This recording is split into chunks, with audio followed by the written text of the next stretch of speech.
In the cutthroat world of international aviation, there is a force so massive it doesn't just play the game. It owns the stadium, the referees, and the air itself. While the world's oldest airlines fight for survival in a brutal free market, Emirates has engineered a closed loop so perfect, it's practically a license to print money. They call it Dubai Incorporated.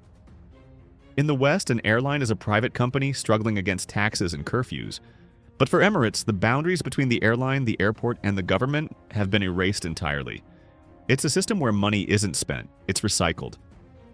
While competitors are forced into silence by midnight noise restrictions at JFK or Heathrow, Emirates has found a way to stay awake 24/7, scooping up profits while the rest of the world is legally mandated to sleep.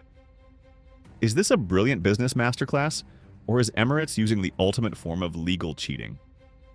By utilizing a 0% tax haven and a luxury-funded subsidy model that no other carrier can replicate, Emirates has created an invisible vacuum, pulling the center of the world toward the desert. The West calls it an unfair advantage. Dubai calls it an evolution. And by the time the competition realized the trap Emirates was setting, the sky was already being occupied. To understand the scale of this monopoly, you have to look at the map. From a single hub in the desert, they've woven a web that connects 150 cities across 80 countries.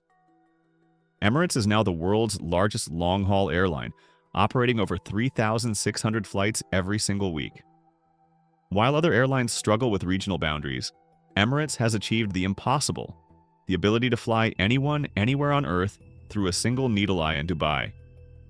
Founded in 1985 with just $10 million and 2 leased planes, the airline was a tiny regional experiment that the giants of the sky, the British Airways and Lufthansas of the world, simply ignored. But while the industry looked away, Emirates was growing at a staggering 30% a year. Fast forward to today, and that 2-plane underdog has become a monster. Emirates now owns the world's largest fleet of both the Airbus A380 and the Boeing 777. They didn't choose between the two giants of aviation, they simply decided to dominate both. But as they funneled the world's traffic through a single terminal, the competition noticed something strange about the math. They realized they weren't just fighting an airline. They were fighting a sovereign state that had made the traditional rules of business completely irrelevant.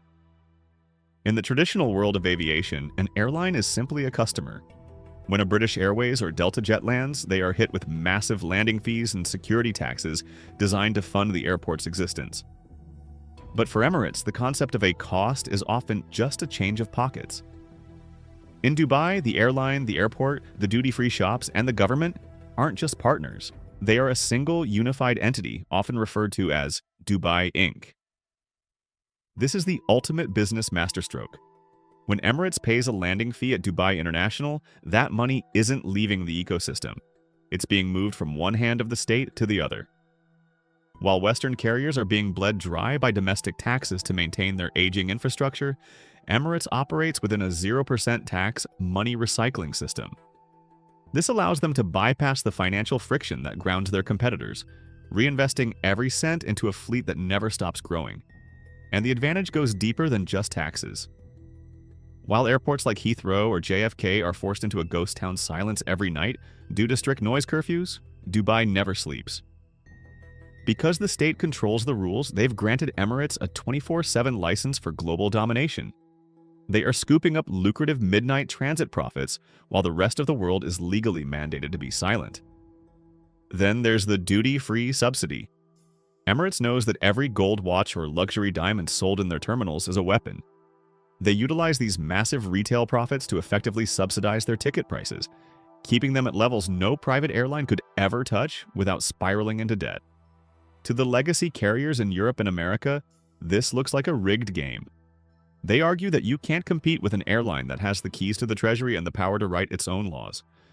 But is this actually cheating? Or has Dubai simply built a smarter, more integrated machine for the 21st century? If you're flying from London to Sydney, you're likely stopping in Dubai. But Emirates did something their competitors couldn't. They made the world want to stop there. They transformed the dreaded layover into a luxury product. By pairing the airline with a city of 24/7 duty-free shopping and year-round sun, the stopover became a destination in itself.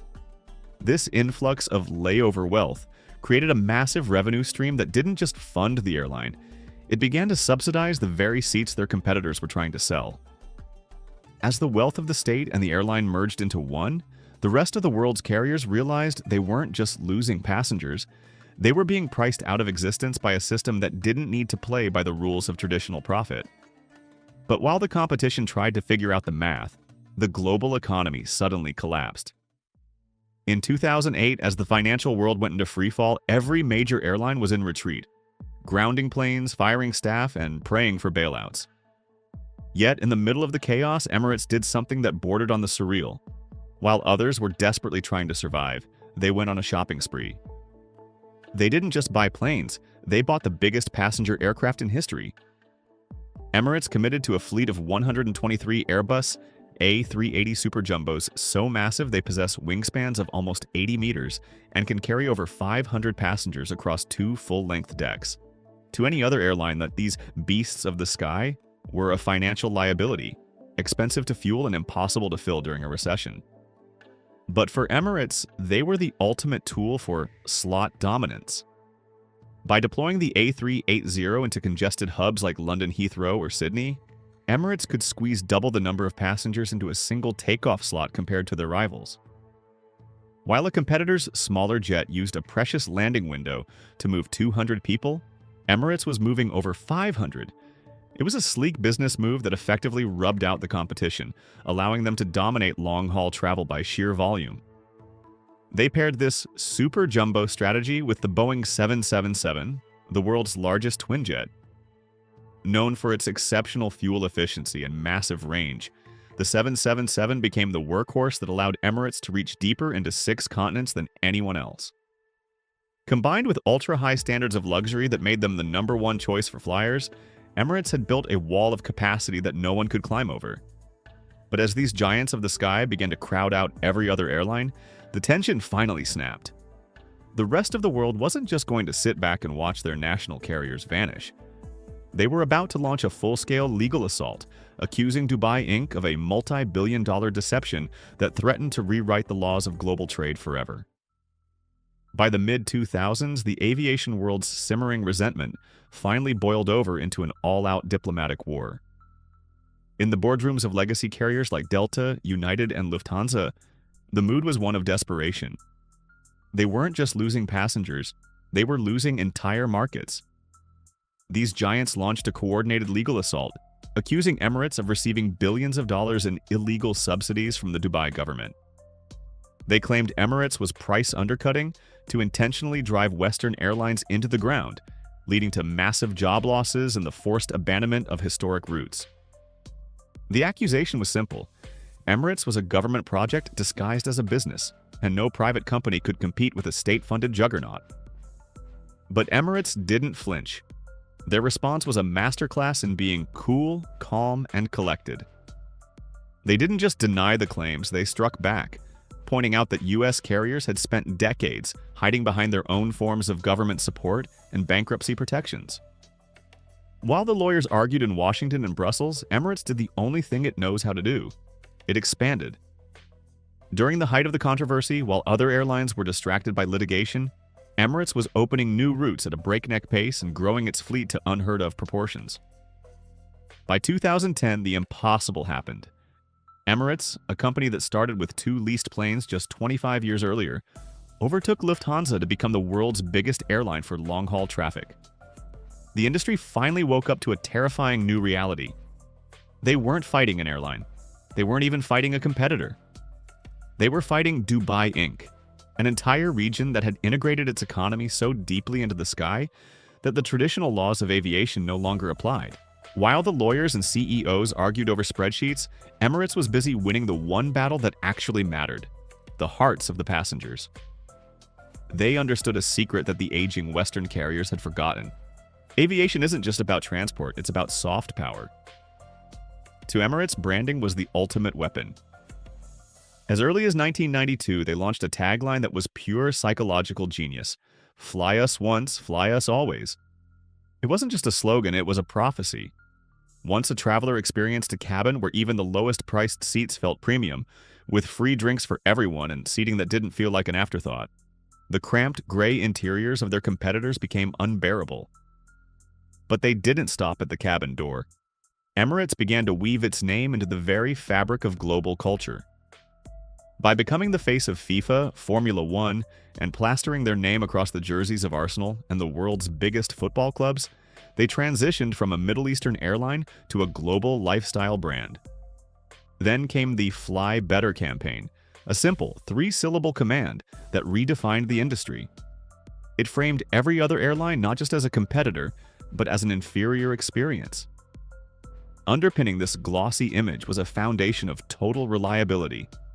While other hubs struggled with aging infrastructure, Emirates built its brand on the back of Dubai's rigorous airport security and a maintenance schedule so obsessive it became the industry gold standard. They built trust by being the airline that was willing to take the risks others wouldn't, opening up riskier routes in their early days to give flyers options that simply didn't exist before. This was all supercharged by Dubai's open skies policy. Unlike other nations that protect their home carriers with restrictive laws, Dubai invited the world in. They bet that by opening their doors to everyone, they would transform their desert home into the ultimate global logistics and tourism hub. The bet paid off, creating an environment where competition actually fueled Emirates' growth, rather than stifling it. They had successfully built a monopoly that people actually liked using. But as we look toward the future, the question remains: can a system built on 24/7 expansion and infinite growth survive a world that is rapidly changing its views on the environment, fuel, and the very nature of global travel?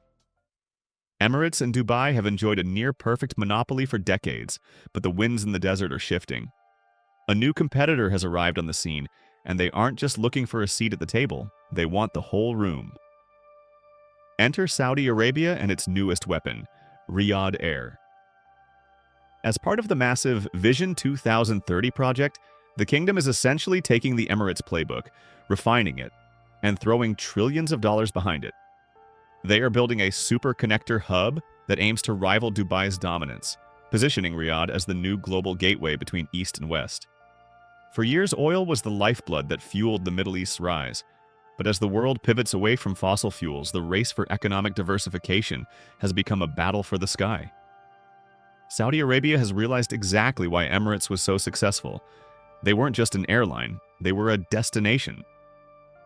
Now, with deep pockets and the ability to build world-class infrastructure from scratch, Riyadh Air is scheming to take the crown. They have the same 0% tax advantages, the same state-backed integration, and a geographical location that is just as strategic. For the legacy airlines in Europe and the US, this is a nightmare scenario.